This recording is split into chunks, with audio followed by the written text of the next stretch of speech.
Coucou à tous et bienvenue sur cette chaîne, j'espère que vous allez bien. Alors aujourd'hui je vous emmène un petit peu dans les coulisses de la préparation d'un repas d'anniversaire pour une amie. Et je suis déjà très contente parce que ce matin j'ai pu donc aller à vélo en ville pour aller chercher son cadeau que voici. J'ai vraiment craqué devant cette BD, alors je ne connais ni l'auteur, ni l'édition, rien du tout. Je suis passée devant et je me suis dit... c'est ça, c'est le cadeau qu'il me faut. Donc voilà, je vous mets un petit peu 2-3 images, mais vraiment je suis trop contente et j'espère que ça lui plaira.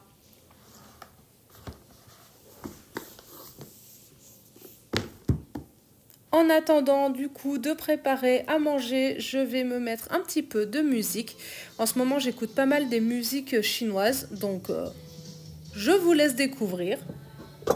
Et pour le repas du midi, ça va être des restes. En fait, j'avais fait du riz, un peu wonpo, pasta, riz, appelez ça comme vous voulez, à base de choux verts, de haricots rouges, d'oignons, de carottes.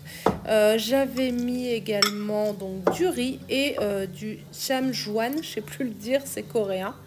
Et je vais rajouter quelques noix par-dessus pour compléter. Et en dessert, on aura donc un yaourt de soja avec de la compote pomme-poire. J'ai retrouvé mon papier cadeau qui va me servir pour Noël. Je l'ai trouvé trop mignon. C'est vrai qu'en ce moment, j'ai ma période dorée. Donc, je me suis motivée pour essayer de faire un petit effet de style que vous voyez avec un revers pour faire ressortir l'envers du papier. Sauf que je me suis trompée de sens. C'est malin. Bon, bah du coup, c'est sur l'envers et ça ne sert pas à grand-chose. Mais bon, à travailler. J'ai pas mal réfléchi sur ce que je pouvais amener qui se transporte facilement et ne se fasse pas réchauffer au micro-ondes. Du coup, on part sur une recette de ce livre que j'adore. Donc, type hachis parmentier. Donc, bien entendu, à chaque fois, c'est une base. Comme la quantité était un peu énorme, j'ai divisé par 2 les pommes de terre et je me suis un peu amusée au passage. Donc, du coup, on part sur 750 g de purée. Donc, ce sera de la purée toute simple avec des pommes de terre.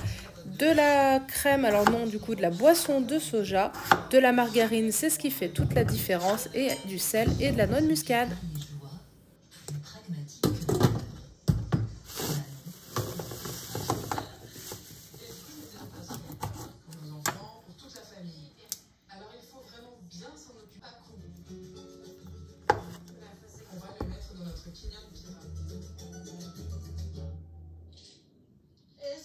Ça, c'est notre four.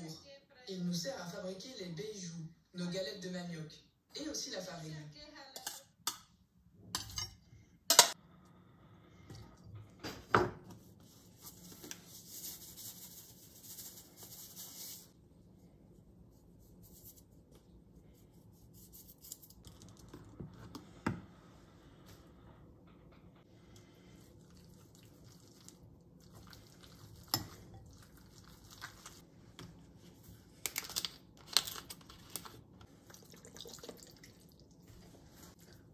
Choisir son récipient, des fois, bien choisir son récipient, ça aide.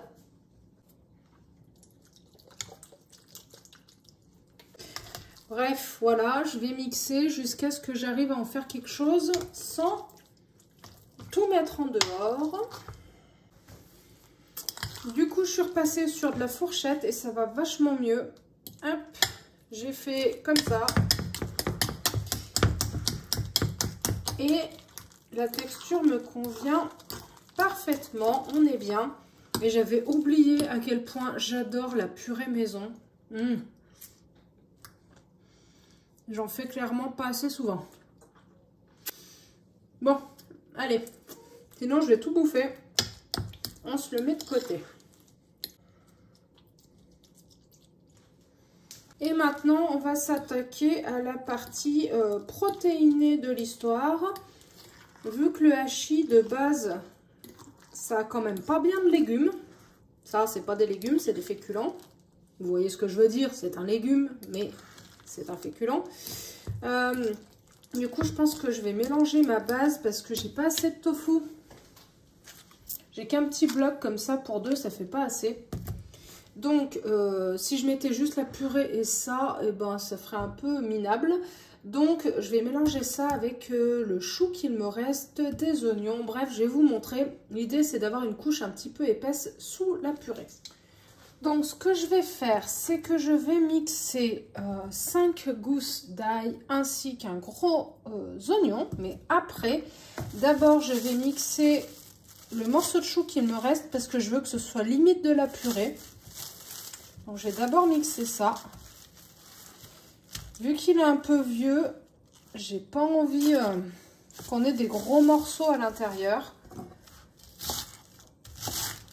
Donc, on va déjà commencer par mixer ça très finement. Et ensuite, je rajouterai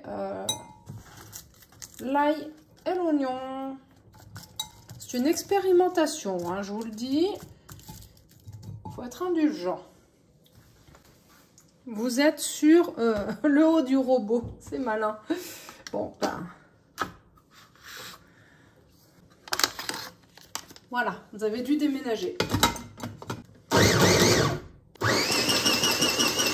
On est pas mal du tout. Et maintenant, on rajoute le reste.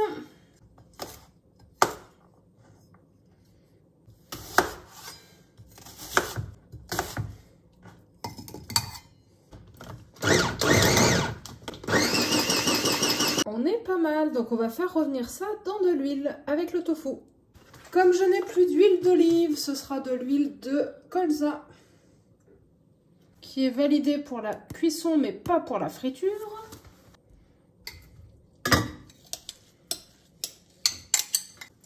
Et ensuite, il faut que je m'active parce qu'il faut que je fasse encore aussi une tarte.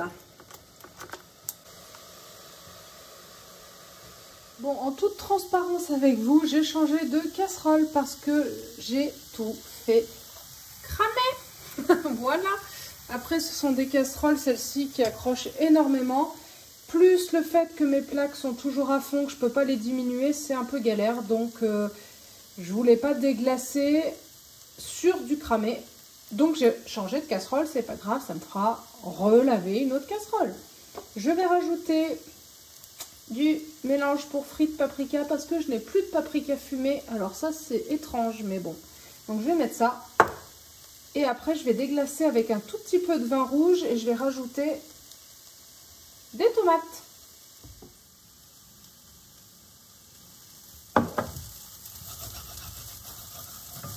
Le vin c'est complètement optionnel. C'est vraiment pour donner un petit goût supplémentaire. C'est un essai.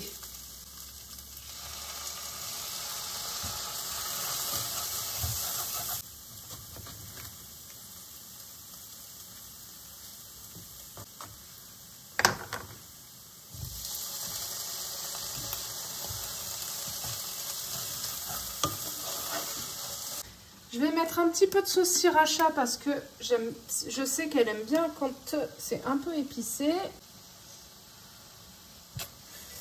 Hop là! Ça manque peut-être de sauce tomate quand même.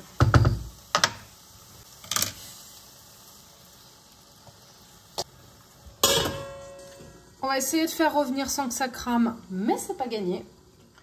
Donc là, ce que je vais faire, parce que mine de rien, il est tard, j'ai un peu glandouillé, on va faire la pâte à tarte. Donc on va tenter un aménagement. La dernière fois que j'ai fait, c'était pas très réussi. Donc ne vous fiez pas à ce que je fais. Par contre, les vraies doses, c'est 250 g de farine, 100 ml d'eau et 100 ml d'huile. Voilà. Là, je vais faire 200 au lieu de 250. Et en plus, vu que j'ai pas vraiment 8, c'est du approximatif. Tout est approximatif aujourd'hui. Et ben, il n'y a plus d'huile. Et pour le reste de la recette, en fait, je vous mettrai le lien en description. Ce sera plus simple et plus sûr pour vous. Voilà, j'ai rajouté un tout petit peu d'eau, peut-être 1 centilitre. Et bah maintenant, je vais donc l'étaler. Elle est un peu dure, hein.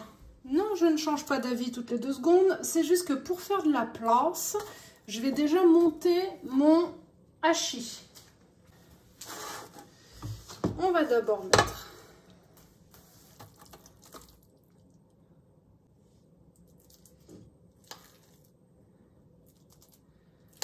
Je ne vais pas y faire cuire maintenant parce qu'en fait, là-bas, on va y faire réchauffer au four. Donc, j'ai vraiment peur que ce soit trop sec. Et vu que de toute manière, tout est déjà cuit. Et franchement, ça... Juste pour rire, combien ça pèse? Allez, faites-vous pari, là. À votre avis, ça mesure 25 par 20. Et le plat pèse rien. Eh ben, on est pas mal. 900 grammes de bouffe à deux. On va pas mourir de faim. Allez, c'est bon, on continue. Alors, il faut 200 grammes de noix, si je ne dis pas de bêtises.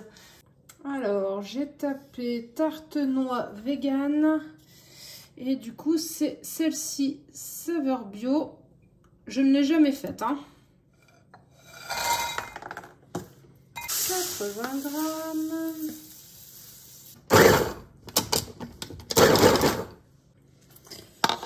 Ça, c'est pour moi. Hop.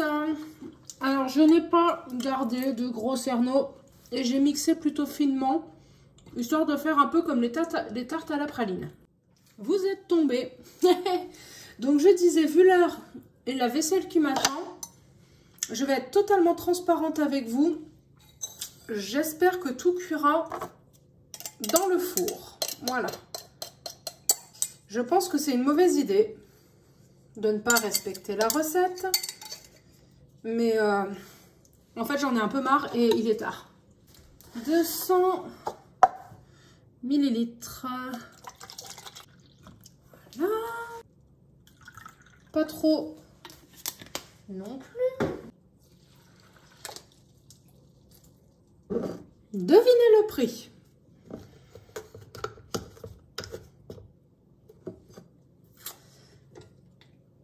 Vous avez réfléchi à une idée de prix? 4,50 €.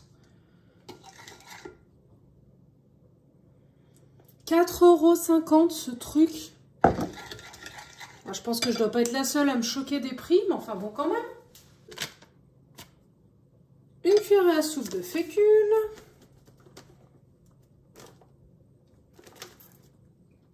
En plus, je veux faire bien parce que c'est un des plats que sa mère fait tout le temps.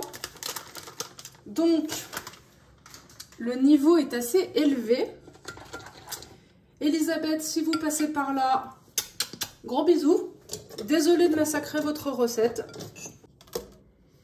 Et donc, je vais quand même faire un petit peu au micro-ondes pour que ça épaississe un tout petit peu. Ne vous moquez pas, ne me jugez pas. Chacun fait ce qu'il veut, vous pouvez suivre la recette.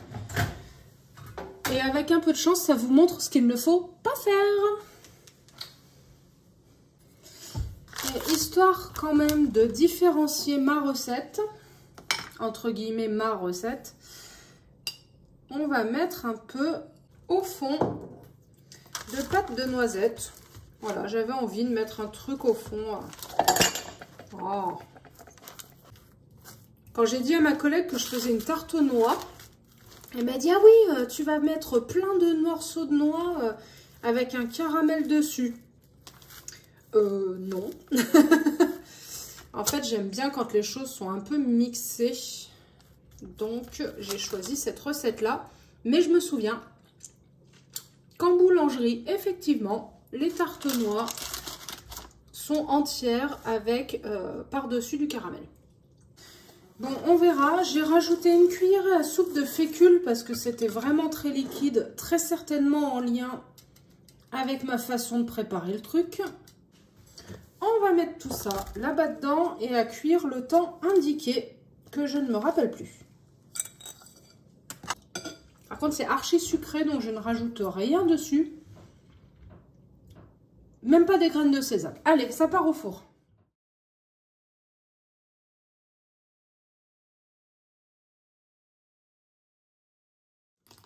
Oh là là, ça me donne trop envie. J'aurais dû m'en faire pour ce soir. Bon, allez. Une fourchette. Trop bon.